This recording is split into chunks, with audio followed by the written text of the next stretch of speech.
An industrial-grade dread is settling over young America.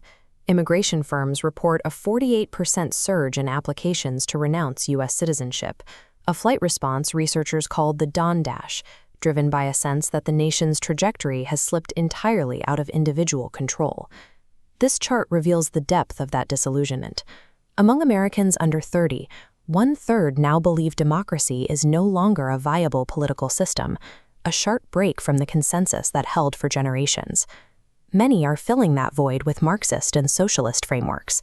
They are gravitating toward populist figures who promise to dismantle an oligarchy they blame for their precarious future. The anger at a decaying society is based on undeniable evidence. Yet the choice to trade democratic agency for state-centric socialism is a misdiagnosis that risks trading one form of isolation for another. To understand why this shift is happening, we have to look at the invisible threads that once held the American community together and see exactly where they snapped. Economic trust has evaporated because the game of mates has become the norm. Political and corporate elites rig the system through fossil fuel subsidies and the privatization of public assets, ensuring the risks are socialized while the profits remain private. Since 1979, wages for the bottom 90. These financial pressures provide the fuel for radicalization, but they are driven by an even more significant collapse in our social foundations. Economists and sociologists point to a decline in social capital, the connective tissue of trust and shared values that enabled collective action and mutual support. Gathering spaces like this were once the norm, but the last 40 years have seen a measurable retreat from neighborhood life, voluntary associations, and religious attendance, leaving individuals to face systemic pressures alone. As physical communities faded, junk culture moved in. Algorithmic media prioritizes fleeting image and fashion over substance, filling the social void with content that is immediately gratifying but nutritionally void for the psyche. This digital isolation fostered therapeutic narcissism.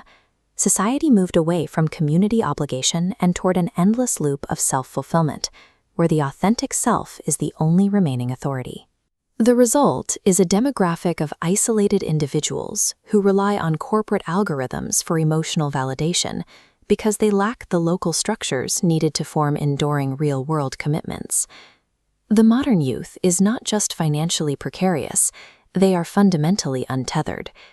This vacuum of belonging is the ideal environment for radical, state-centric ideologies to take root.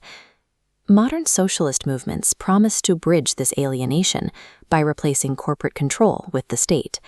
They offer the government as a new, benevolent source of belonging and security. However, a massive state bureaucracy cannot cure narcissism.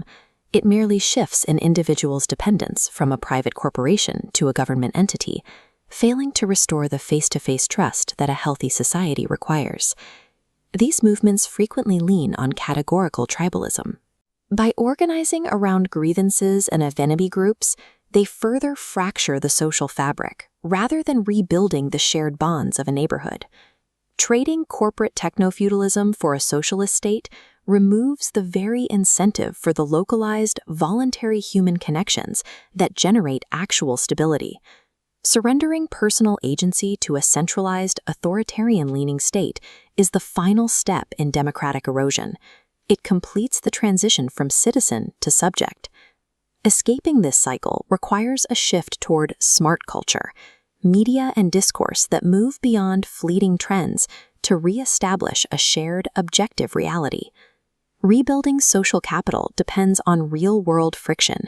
Shared civic duties, like universal national service, provide a mechanism for creating trust, forcing people to cooperate across tribal lines to solve tangible problems. Restoring the American psyche means rejecting both corporate and state dependence. It requires the hard work of rebuilding communities of memory at the local level.